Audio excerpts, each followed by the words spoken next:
So today I want to talk to you guys about something that's super duper sensitive.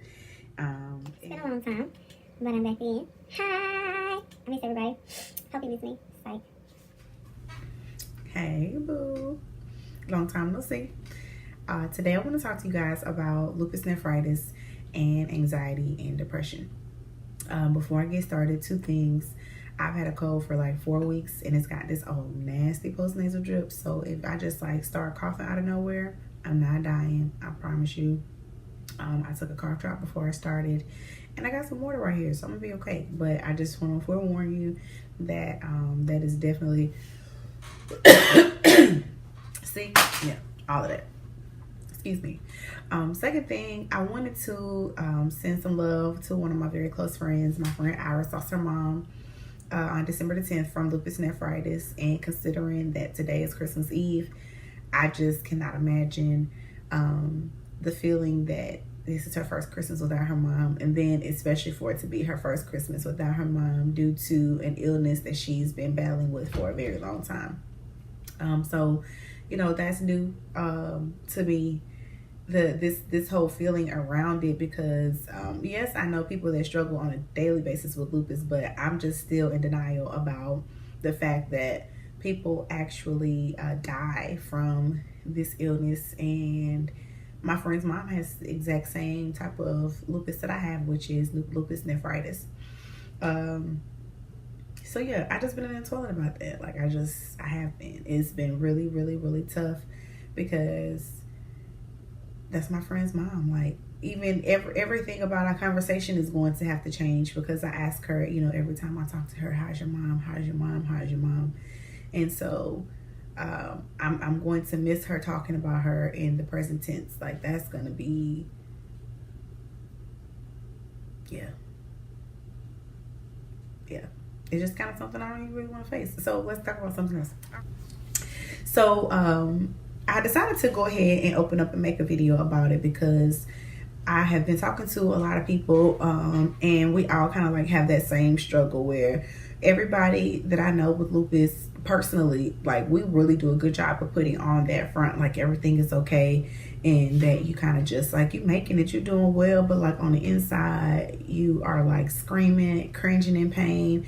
And I'm just not, I don't want to become a person that is like an avid complainer. That is not what I'm saying by far. However, I would like for us to get to a place where we are more honest and we're more real, because I think that if people understood a little bit more exactly what you're dealing with, I think that they would approach you and they would deal with you completely different.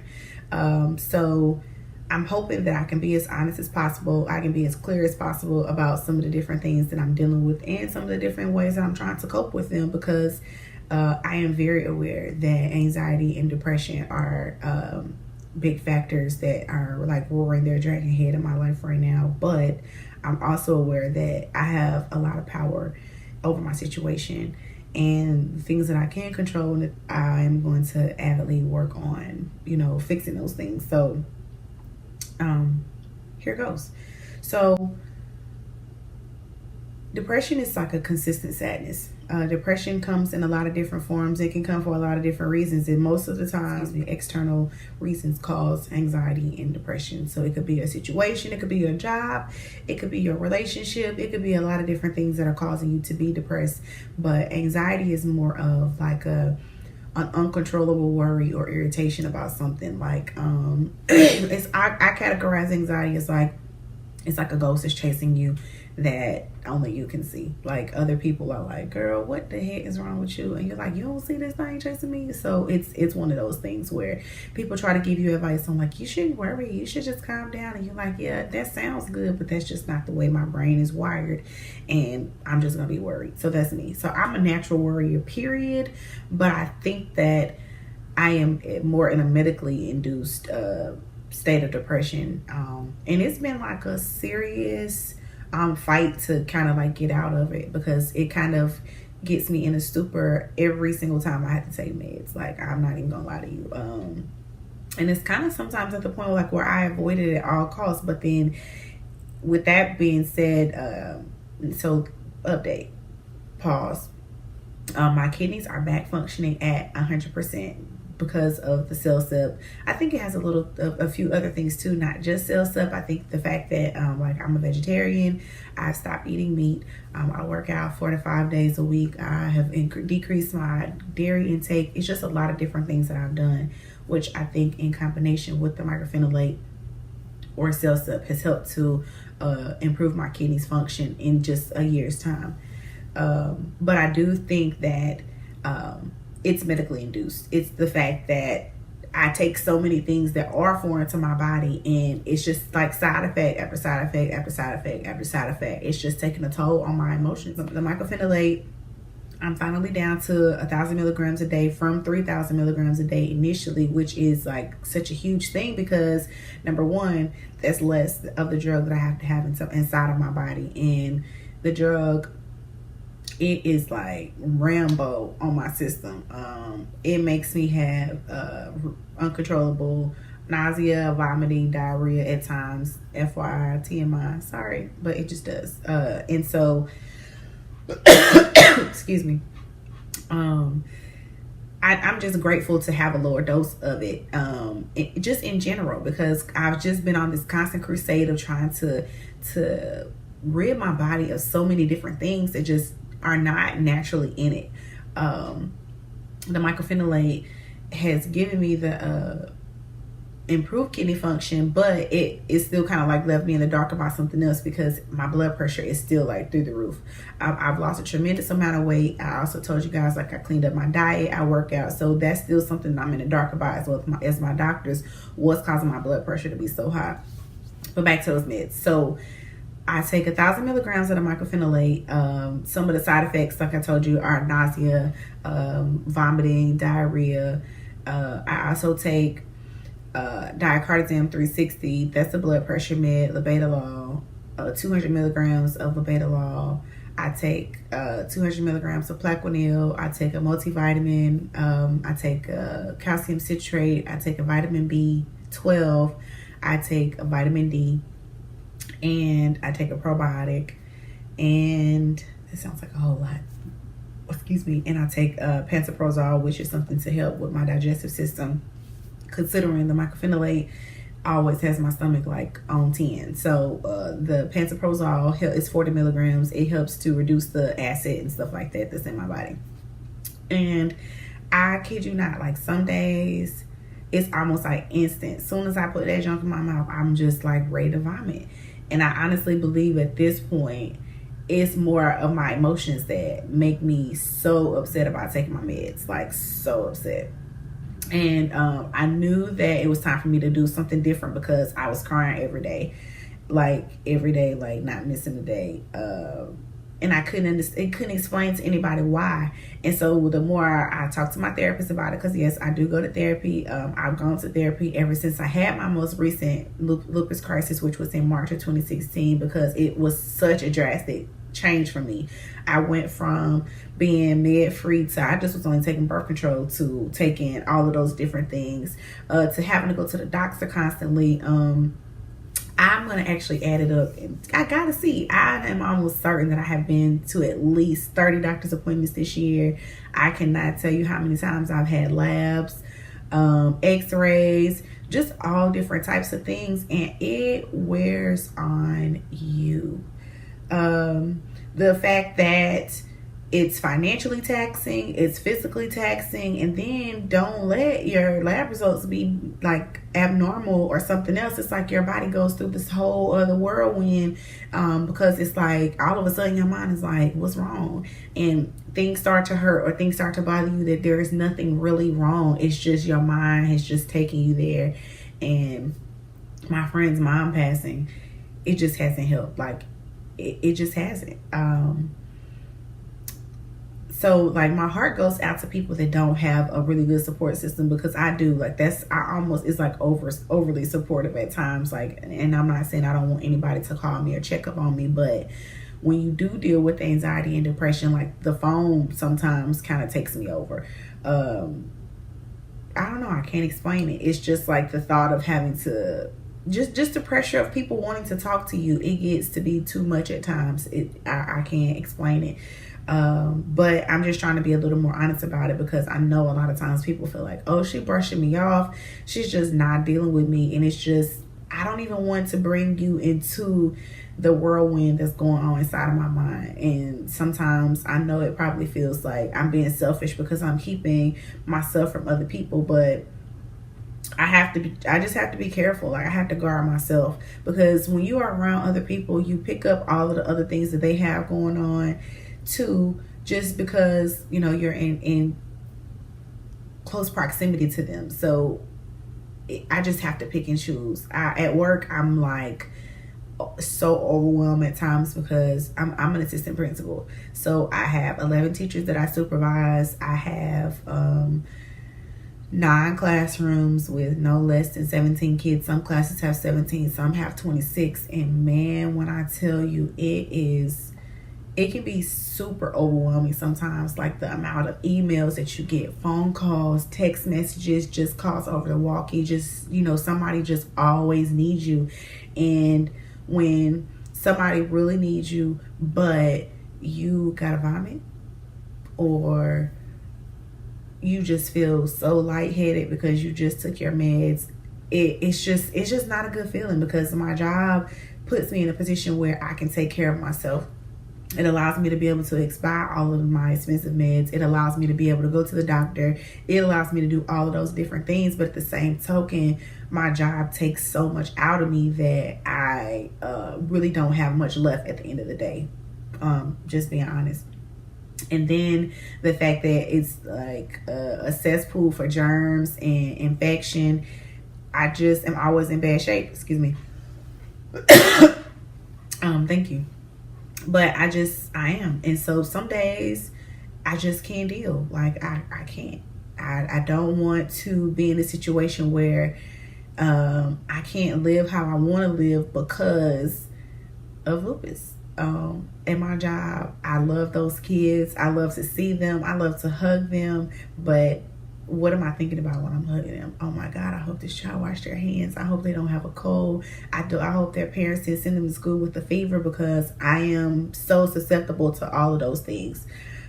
This past year, 2017, I think I might have had 8 rounds of antibiotics. And every single time that they gave me one, it was just like another panic attack, because when you think about it, you take antibiotics, not only does it kill the negative bacteria, it kills all the good bacteria too. And for a person that has a autoimmune disease, like, that's just as detrimental as the virus that you already, or the infection that you already have. Like, so it's like a lose-lose situation. So I'm then pumping myself full of vitamins, probiotics, trying to get my body's pH back, just all of those different things. And it started to be a little more overwhelming than I really wanted to acknowledge, or to even just say out loud. Like, I really don't know what to do. I don't know what to do with my emotions. I don't know what to I don't know how to get a grip on it. I really don't. And more recently, my therapist, my lupus doctor, like, we've just all been having open conversation about it, because my mental and emotional state is starting to affect me physically. I have, like I said, my kidneys have improved. They've decreased the dosages on one of my strongest medications. Like I said, I work out, I eat clean, all of those different things. So my body should be functioning at a higher level than it is. And it's my emotions. Like, my feelings are just, and don't let me be on social media and every single person that I follow with lupus is in the toilet that same day. Then it's like, oh my goodness, it doesn't help. And so a lot of times I have to really seclude myself. I have to seclude myself from social media, from just talking to people, because you telling me, you calling to tell me about something very minor that happened in your day, but I hear it on a megaphone, and it's just overwhelming. It takes over in a way that I cannot explain to people. And it's really started to take a toll on my friendships, definitely relationships. and my job. It definitely has started to take effect at my job too. Yeah, I don't know. I don't have a conclusion for it. Like I don't have anything for it. I just know that, excuse my language, this shit is real. It's more real than I ever imagined. To be 32 years old and you are really dealing with anxiety, you're dealing with panic attacks. So sometimes I don't want to leave my house. And when I talk to other people who have lupus and I say, like, you know, this is what I'm dealing with, they're like, oh my God, you too? Like, I haven't told anybody. I haven't said anything about it. I haven't even talked to my doctor about it. And I think that should be another part of lupus treatment, like just moving forward. Like, it should be mandatory that you go and see a therapist, that you talk about mental health things. Like, I'm now at the point where my doctor has decided to give me an antidepressant and anxiety med because it's that bad. And I always consider myself to be like super strong. And then let me go ahead and address this part right here, because I know that I can hear people saying that I've already heard it. You must not have faith, or you haven't gone to God about your situation. And excuse me, commercial break. Excuse me. That's a part of that 4-week cold. You got that constant drip too. Excuse me. But you hear people say, like, you don't really have, you must not have faith, like you haven't prayed enough about it. And I promise you, if you ever thought about saying that to me, make it your business not to. Because I'm just letting you know now, we probably won't ever talk again. We probably won't ever, there won't be anything else that I have for you, because until you have lived in my body, until you have taken all the medication that I have taken, until you have gone to all of those appointments, until they tell you, like, you know, you're just going to constantly have protein in your blood, in your urine, blood in your urine. It's really nothing we can do about it. Your kidneys are doing well, but we cannot figure out why your blood pressure is like sky high, still through the roof. Like, until you have dealt with that, you can't tell me nothing. Like, you just can't. One thing that I can say, I've had an overwhelming amount of support from when I finally do talk to people about it and some of the different things that they go through. And I wish that people put a little more of a focus on mental health, just like they do physical health, because in my situation, they're one and the same. Like, it doesn't matter how good my body feels. It does not matter. When my mind jacked up, I'm jacked up. Like, I don't know. My sleep isn't the same. My personality's not even the same. I feel like sometimes, like, I don't want to talk. I don't want to see people. I don't want to do anything. And that is not like who I am. Like, it's Christmas and I don't care. Like, it doesn't matter much to me. It doesn't, like, nothing. It just doesn't. And I'm so ready for this phase of my life to be over, where, like, I got a lot of other things going on well for me, but it's like I'm not even able to enjoy it some days. Like, I'm just like, that's all I can say. I'm just in a place where this is new. It's so new. I've never not been able to control how I feel. I've never not been able to control how long that I'm in a stupor. Like, and I don't know, this because I'm getting older. I don't know what this the different, like, because I've never been on any of these meds. The only one that I've been on before is Plaquenil. I was on Plaquenil years ago, but all of these other ones are completely new. I don't know whether it's because of I'm more aware of how they're affecting my body. Like, I don't know. I mean, even down to, so I take Plaquenil. Plaquenil affects your vision. I've been taking Plaquenil for years. Read about it, all types of stuff. So this past October, I go, because you have to have 2 eye appointments a year with Plaquenil. First year, they tell me that I have fluid on my eyes, period, but more on my left than my right, which is why I'm wearing my glasses. That was one of the things that the doctor suggested was to wear my glasses more frequently than my contacts, to help maybe possibly relieve some of the pressure. But excuse me. I'm 32 years old. And this man done told me that I have some sort of pressure behind my eye, that they want to do like all different types of other tests because it's a very strong possibility that it could impair my vision. And I'm thinking, impair my vision? All behind lupus.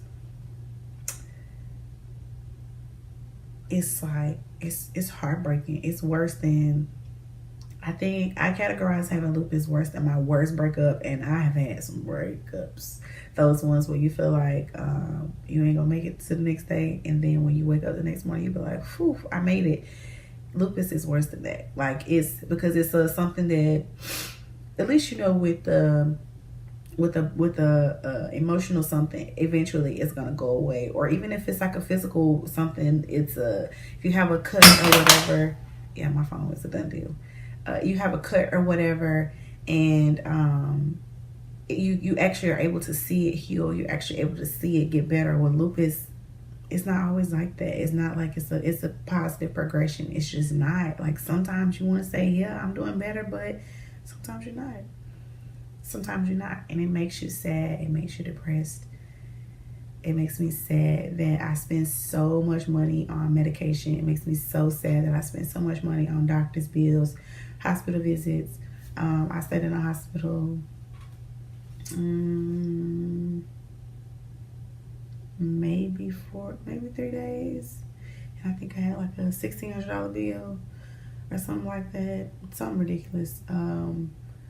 I just can say that I am grateful that I'm not in a predicament. Like, I actually see a lot of people, they have like GoFundMe's up because if you go through a situation like where I'm in a situation where you can't work for a while because you're sick, what do you do? Like, what do you do in your job when you don't have PTO, when you don't have a short-time disability? Like, my heart goes out to those people that have those issues like that. That level of stress on top of this, I can't imagine. Like, I can't. I have a friend who hasn't had insurance in a year. That's not possible for a person like me. Like, it's not. Like, that's something that's always going to be a bill. Medication, doctor's visits, insurance. Like, I have to have it. Like, it's no more carefree living. Like, it's none of that. I have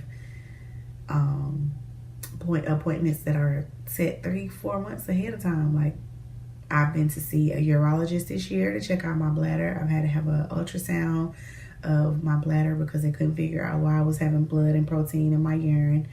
I've been to, of course, I see my nephrologist and see my rheumatologist. I see my primary care physician. I have to go see a gastroenterologist or gastrology, whoever, because they deal with your digestive system, because that's something I have issues with too, dealing with having had past kidney issues. It's just, it was like, I have gone to see an ENT because of those 8 rounds of antibiotics that I've had. They are dealing with my sinuses, and I just wonder sometimes, like, would I have all of the different other issues that I have if I didn't have lupus? Like, would I be more susceptible to catch all of those different things? I know I wouldn't. So it's like, it adds another reason for me to hate lupus. Like, it does. One thing that I can say that makes me so grateful is that it's not over my face. I think that I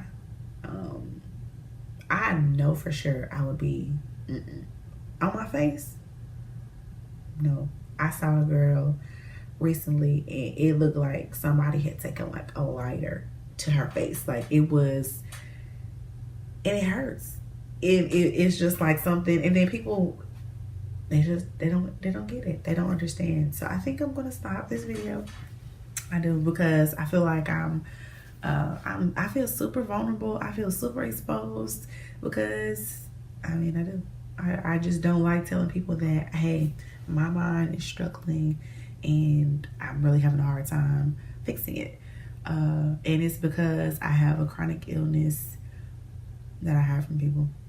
When I meet new people, I don't tell them I have lupus. When I have old friends, I don't tell them exactly how I feel about things. I just don't. It's like it's something I really, really, really wish would go away. Yeah, it is. It's something that I wish would go away. It's something that I wish was different. Not to say that I'm better than anybody else, that I should not have it over somebody else. I just wish that it just wasn't my story. I'm gonna be honest with you.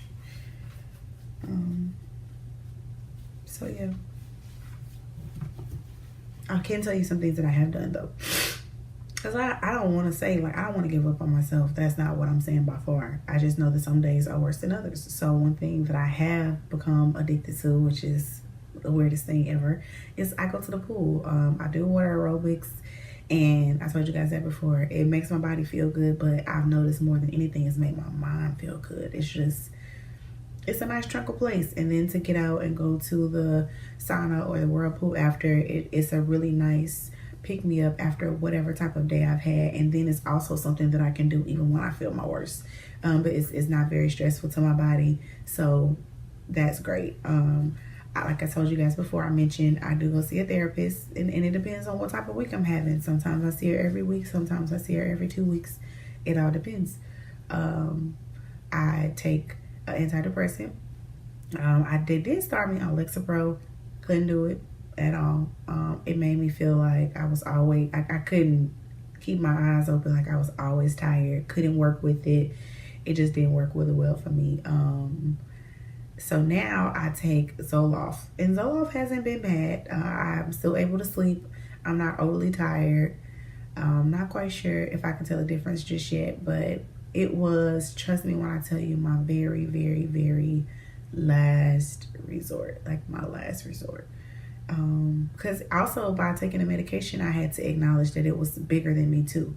And I don't like feeling like that. I don't like not being able to conquer certain things. So, lupus and anxiety and depression are both like up there as those things that I just wish went away from me. I'm a control freak. I am. And I don't like that these are two things that I can't control.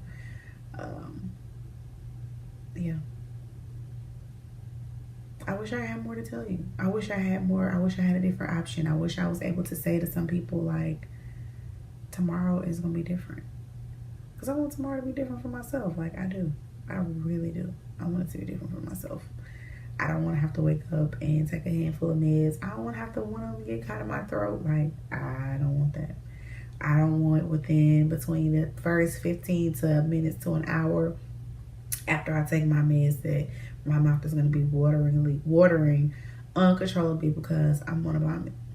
I don't want that for myself. I don't want that for nobody else. It's not a lot of people that I don't like, but the person that I don't like the most, I don't want them to have to deal with this either. So, I don't know. If you have a suggestion for me, if you've been through this and you got out, please tell me. Like, let me know, like, what can I do? What can I do to feel better? What can I do to get ahead of the game? Like, I don't know. I have planned so many different things for my life. I have accomplished so many different things in my life. So I feel really, really helpless right now in regard to not being able to snap out of it. Like, I don't know. I don't know what to do. I don't feel like it's getting any better either, which is the weirder part about it.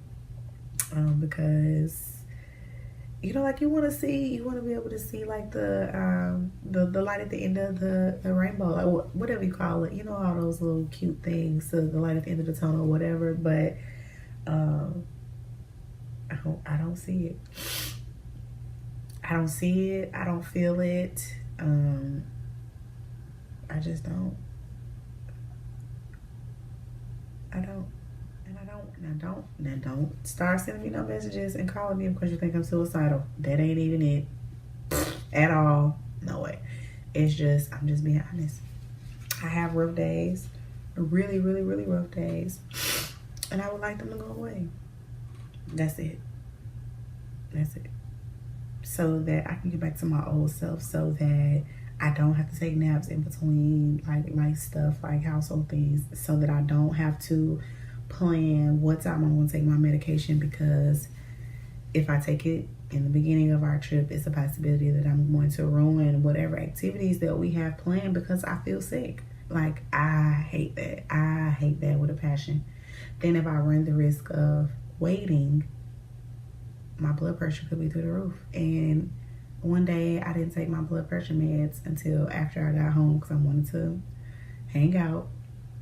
And it was like 160 over 101.